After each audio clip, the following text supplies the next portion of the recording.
Hello friends, welcome to pharmacy notes class. Friends, इस video में हम डोसेज फॉर्म्स ऑफ ड्रग्स के बारे में पढ़ेंगे। फर्स्ट ईयर का फार्मास्यूटिक्स का पहला टॉपिक है ये। फ्रेंड्स, अगर अभी तक आपने हमारे चैनल को सब्सक्राइब नहीं किया है तो जरूर सब्सक्राइब कर लें और बेल आइकन को भी प्रेस कर दें ताकि जो भी वीडियो हम अपलोड करेंगे वो तुरंत आप तक पहुँच जाए। डोजेज फॉर्म्स ऑफ ड्रग्स क्या होता है? Dosage forms of drugs, dosage form जो होता है एक कैरियर या मीडियम होता है जिसके जरिए ड्रग मॉलिक्यूल को बॉडी के पर्टिकुलर साइट पे उसको डिलीवर किया जाता है ताकि वो अपने एक्शन को शो कर सके और जो उसको डिसीज हो रखा है उसको वो ठीक कर सके। डोजेज फॉर्म जो होता है वो रूट ऑफ ड्रग एडमिनिस्ट्रेशन को इन्फ्लुएंस करने का काम करता है। अब कोई भी एक जो पर्टिकुलर ड्रग रहता है वो कई सारे डोजेज फॉर्म्स में एग्जिस्ट कर सकता है, क्योंकि डोजेज फॉर्म जो होता है वो जो पेशेंट्स के मेडिकल कंडीशंस होता है उस पर डिपेंड करता है कि किस रूट के जरिए उसको वो डोसेज फॉर्म जो है उसको एडमिनिस्ट्रेशन कराना है। जैसे एग्जांपल के लिए किसी पेशेंट को नोजिया हो गया है या उसे बार बार वोमिटिंग हो रहा है, तो उस कंडीशन में क्या होगा कि ओरल रूट के जरिए टैबलेट को या डोसेज फॉर्म जो है, एग्जाम्पल टैबलेट ही लेते हैं कि अब उसको टैबलेट अगर ओरल रूट के जरिए एडमिनिस्ट्रेशन कराना है तो उसको काफ़ी डिफिकल्ट होगा और वो उसको नहीं ले पाएगा। तो इस कंडीशन में क्या होगा कि अल्टरनेटिव रूट को देखा जाएगा और दूसरे रूट के जरिए ही वो ड्रग को एडमिनिस्ट्रेशन कराया जाएगा। जैसे कि इनहेलेशनल रूट हो गया, बक्कल रूट हो गया, सबलिंगुअल रूट हो गया, नेजल या पेरेंटल रूट के जरिए ड्रग को एडमिनिस्ट्रेशन कराया जाएगा। अब हम आगे बढ़ते हैं मेडिसिन पे। अब मेडिसिन किस किस से बना होता है? मेडिसिन में एपीआई और एक्सिपिएंट्स होता है या एडिटिव्स होता है, इन दोनों से ही मिलकर हमारा जो मेडिसिन है वो बनता है। देख लेते हैं कि ये एक्सिपिएंट्स क्या होता है। एक्सिपिएंट्स क्या होता है? ये एक डोसेज फॉर्म होता है जो कि कॉम्बिनेशन होता है ड्रग और नॉन ड्रग के कंपोनेंट से, जिसे एक्सिपिएंट्स कहते हैं। Means every dosage form is a combination of drug and non drug components called excipients. Excipients की जरूरत क्यों पड़ती है?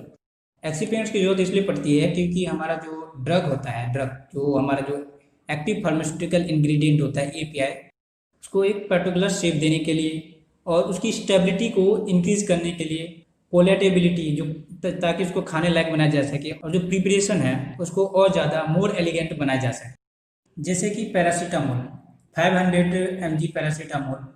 अब कितना बड़ा टैबलेट होता है 500 mg पैरासीटामोल? काफ़ी बड़ा टैबलेट होता है।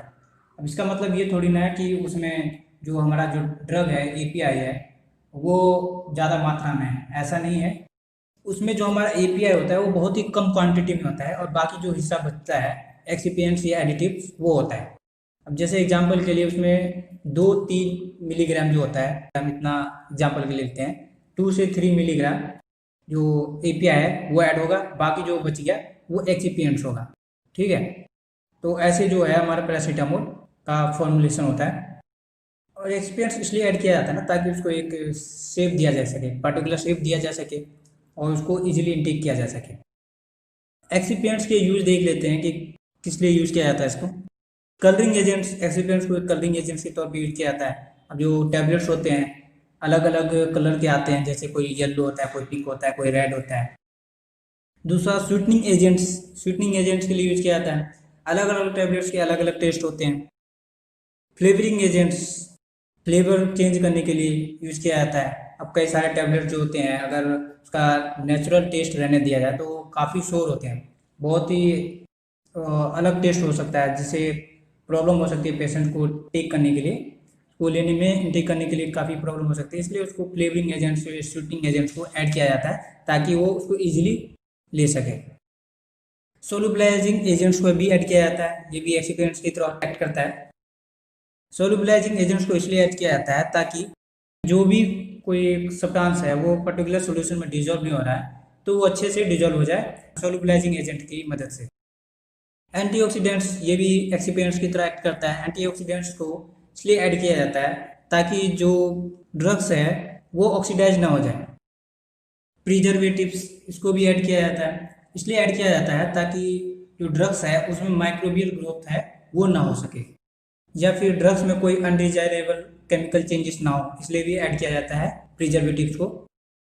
बाइंडिंग एजेंट्स, बाइंडिंग एजेंट्स को इसलिए ऐड किया जाता है ताकि जो फॉर्मुलेशंस हैं, जो भी इंग्रेडिएंट्स ड्रग्स को बनाने के लिए यूज़ किए गए हैं उसको अच्छे से बाइंड करके उसको होल्ड करके रखे और उसके शेप को जो है वो मेंटेन करके रखे।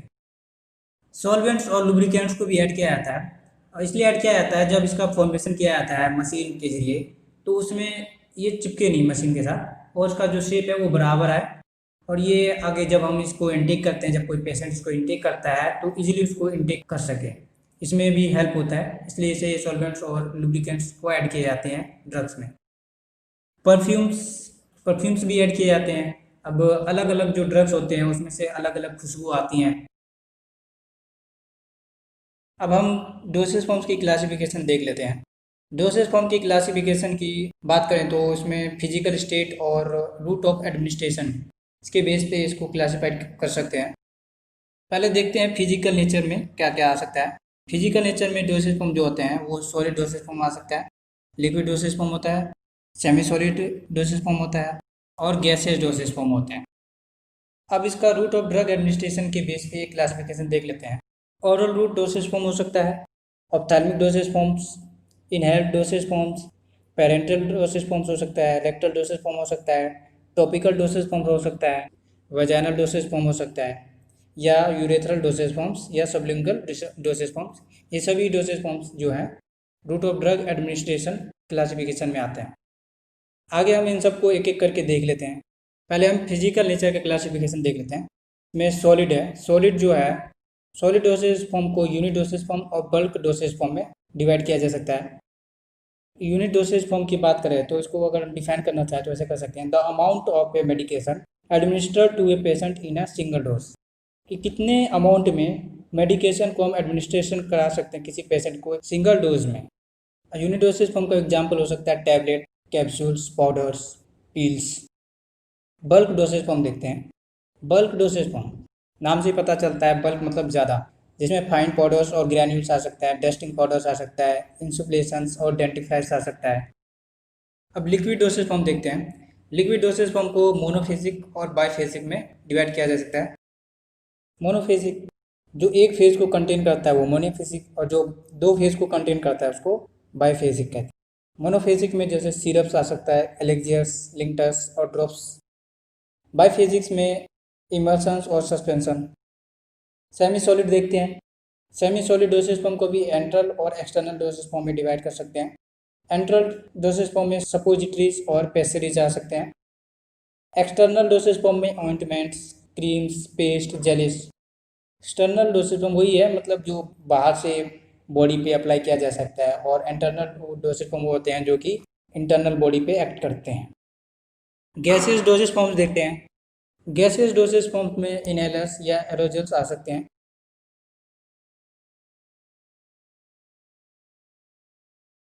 आगे हम रूट ऑफ ड्रग एडमिनिस्ट्रेशन के बेस पे देखते हैं क्या classification. Oral dosage forms, oral dosage form वही जो कि हम ओरली टेक करते हैं, जिसमें capsules, powders, solution, suspension, emulsion, syrup, gels, pills, tablet ये आदि आते हैं। ऑप्थेल्मिक डोसेज फॉर्म में मतलब जो आई के जरिए ड्रग्स को एडमिनिस्ट्रेशन कराया जाता है, जैसे आई ड्रॉप्स जिसमें सॉल्यूशन या सस्पेंशन हो सकता है, ऑप्थेल्मिक जेल्स और ऑप्थेल्मिक ऑइंटमेंट्स ये आते हैं। Inhale dosage forms, inhale dosage form में जैसे aerosols, gases, sprays, solutions for nebulisers ये एक्सेट्रा आते हैं इनहेल डोसेज फॉर्म्स में, जैसे इनहेल करके मतलब ड्रग्स को एडमिनिस्ट्रेशन कराया जाता है। Parenteral dosage forms, parenteral dosage forms में सॉल्यूशंस, इमल्शंस और सस्पेंशंस जो है उनको इंजेक्शन के थ्रू एडमिनिस्ट्रेशन कराया जाता है। रेक्टल डोसेज फॉर्म में जैसे एनिमास, ऑइंटमेंट्स और सपोजिटरीज, इन सबको रेक्टली जो है वो एडमिनिस्ट्रेशन कराया जाता है पेशेंट्स को। टॉपिकल डोसेज फॉर्म में जैसे क्रीम्स हो गया, जेल्स, लिनीमेंट्स, लोशंस, ऑइंटमेंट्स, इन सबको टॉपिकली एडमिनिस्ट्रेशन कराया जाता है। Vaginal dosage forms, vaginal dosage form में जैसे टचीज, ऑइंटमेंट्स, फॉर्म्स, वेजाइनल टैबलेट्स को वेजाइना के थ्रू इंट्रोड्यूस कराया जाता है बॉडी में। Urethral dosage forms, urethral dosage form में सपोजिटरीज है इसका एग्जांपल, सपोजिटरीज को यूरेथ्रा के थ्रू एडमिनिस्ट्रेशन कराया जाता है। Sublingual dosage forms, sublingual dosage forms में टैबलेट्स है जिसको सबलिंगुअली एडमिनिस्ट्रेशन कराया जाता है, जिसको जीभ के नीचे रखा जाता है। अब हम कुछ इंपॉर्टेंट डोसेज फॉर्म्स के डेफिनेशंस देख लेते हैं। जो पहला है वो टैबलेट्स है। टैबलेट्स जो है वो एक यूनिट डोसेज फॉर्म्स है जो कि कंजिस्ट करता है एपीआई और एक्सिपिएंट्स को। मतलब कि एपीआई और एक्सिपिएंट से ये मिलकर बना होता है। और टैबलेट जो होता है वो वेरी कर सकता है shape, size, weight, hardness, thickness में। टैबलेट्स को बनाने के लिए कई सारे इसमें अलग से एक्सिपिएंट्स ऐड किए जाते हैं, जैसे कि ग्लैडेंट्स ग्लैडेंट्स को ऐड किया जाता है ताकि उसकी फ्लो प्रॉपर्टीज जो है वो बढ़ जाए। लुब्रिकेंट्स ऐड किए जाते हैं ताकि उसकी एफिशिएंसी है जो टैबलेट की वो भी बढ़ जाए। डिसइंटीग्रेंट्स को ऐड किया जाता है ताकि जो टैबलेट्स है वो इजीली ब्रेक हो जाए स्मॉल पार्टिकल्स में जीआईटी के अंदर। स्वीटनर्स या फ्लेवरिंग एजेंट होते हैं उनको ऐड किया जाता है ताकि टैबलेट्स के टेस्ट को जो है वो चेंज कर दिया जाए, जो टेस्ट को उसको एनहेंस किया जा सके। पिगमेंट्स ऐड किए जाते हैं ताकि जो टैबलेट्स हैं वो थोड़ा अट्रैक्टिव दिखे। कैप्सूल्स भी एक यूनिडोसिस फॉर्म्स है जो कि कंजिस्ट करता है जिलेटिन सेल को। और ये जो जिलेटिन सेल है ये स्वेल्ड होने के बाद ये ब्रेक होता है, जो भी इसके अंदर जो इंग्रेडिएंट्स होता है, जो टैबलेट्स होते हैं, जो ड्रग्स होते हैं वो निकल जाते हैं इसमें से। कैप्सूल्स दो तरह के हो सकते हैं, सॉफ्ट और हार्ड, जो कि जिलेटिन के स्ट्रेंथ पे डिपेंड करता है। ये हार्ड जिलेटिन कैप्सूल्स जो होता है वो ट्रांसपेरेंट और ओपैक होता है एट्रैक्टिव कलर्स के साथ। हार्ड जिलेटिन कैप्सूल दो पीसेस से मिलकर बना होता है, एक साथ ये जुड़े होते हैं और ये पाउडर्स या ग्रैन्यूल्स को क्या कहते हैं ये होल्ड करके रखते हैं। सॉफ्ट जिलेटिन जो है वो एक पीस होता है जिसमें ड्रग होता है, यूजुअली लिक्विड फॉर्म में होता है सेल के अंदर। पिल्स क्या होता है? पिल्स एक spherical solid oral dosage forms होता है जो कि मिक्सचर होता है एक या एक से ज़्यादा एपीआईज और इनट एक्सिपिएंट्स के। डेंटिफ्रेसिस क्या होता है? ये एक एजेंट होता है जिसको टूथब्रश के साथ यूज किया जाता है ताकि टीथ को क्लीन किया जा सके और उसको पॉलिश किया जा सके। एलेक्जर्स क्या होता है? ये एक सॉल्यूशन होता है जो कि अल्कोहल और वाटर बेस को कंटेन करते हैं। इसमें शुगर और फ्लेवरिंग एजेंट को कॉमनली ऐड किया जाता है पेडियाट्रिक्स बच्चे के लिए और जो एल्डरली पेशेंट्स होते हैं उनके लिए, जिनको टैबलेट्स को स्वैलो करने में डिफ़िकल्टी होती है। पेस्ट्स क्या होता है? ये सेमी सॉलिड प्रिपरेशंस होते हैं जिसको एक्सटर्नली अप्लाइड किया जाता है बॉडी पे।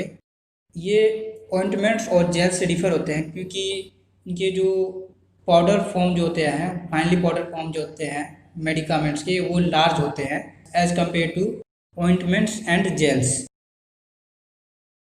सपोजिटरीज क्या होता है? These are solid dosage forms which are producing local और systematic effect are inserted into body cavities like rectum, vagina, urethra, nose और ईयर।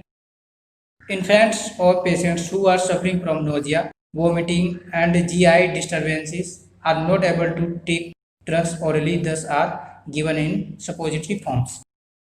सपोजिटरीज ये सॉलिड डोसेज फॉर्म्स होता है जो कि लोकल और सिस्टमेटिक इफेक्ट को प्रोड्यूस करते हैं जब इसको बॉडीज कैविटीज के अंदर इंट्रोड्यूस कराया जाता है, जैसे कि रेक्टम, वेजाइना, यूरेथ्रा, नोज या ईयर में।